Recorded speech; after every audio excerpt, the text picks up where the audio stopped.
Assalamualaikum warahmatullahi wabarakatuh. Perkenalkan, nama saya Naditya Friniska dengan NIM 19961400014, kelas A dari Program Studi Ekonomi Pembangunan Fakultas Ekonomi, Universitas Negeri Makassar. Dalam video ini, saya akan menjelaskan mengenai teori absolute advantage atau teori keunggulan absolut. Dalam video ini yang akan dibahas mengenai teori absolute advantage, yaitu yang pertama, definisi teori absolute advantage, yang kedua, asumsi teori absolute advantage, dan yang ketiga, kelemahan dalam teori absolute advantage. Definisi teori absolute advantage atau keunggulan absolut. Teori keunggulan absolut digagas oleh Adam Smith. Adam Smith berpendapat bahwa agar output dunia dapat optimal, maka masing-masing negara harus memproduksi barang dan jasa, di mana negara tersebut memiliki keunggulan absolut.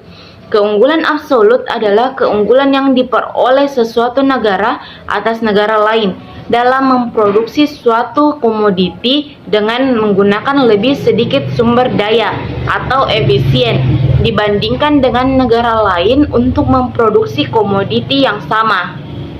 Dengan efisiensi, maka sumber daya yang sama, dalam hal ini tenaga kerja, dapat menghasilkan jumlah barang yang lebih banyak. Suatu negara harus melakukan spesialisasi dalam produksi yang memiliki keunggulan absolut dan mengekspor komoditas tersebut ke negara lain dan membeli atau mengimpor dari negara lain komoditas yang lebih murah ketimbang jika membuatnya sendiri.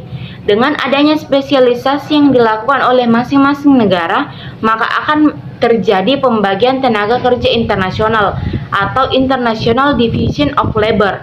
Hal ini akan mampu mendorong tingkat produksi dunia yang melampaui jumlah tingkat produksi pada keadaan autarki.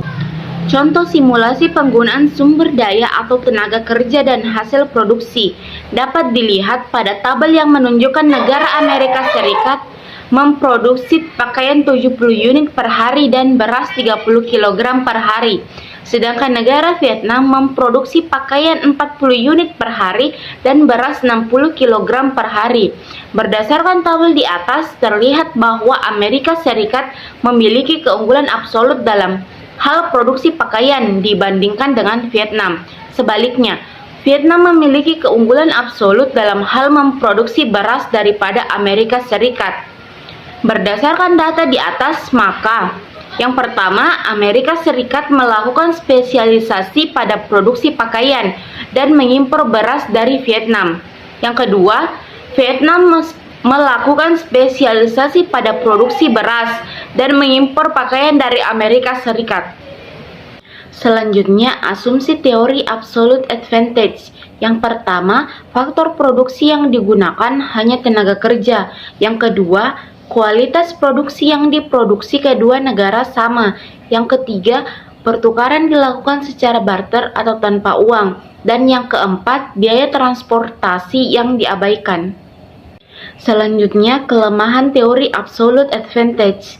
Kelemahan dalam teori absolute advantage adalah perdagangan hanya terjadi dan menguntungkan kedua negara apabila masing-masing negara memiliki keunggulan absolut yang berbeda.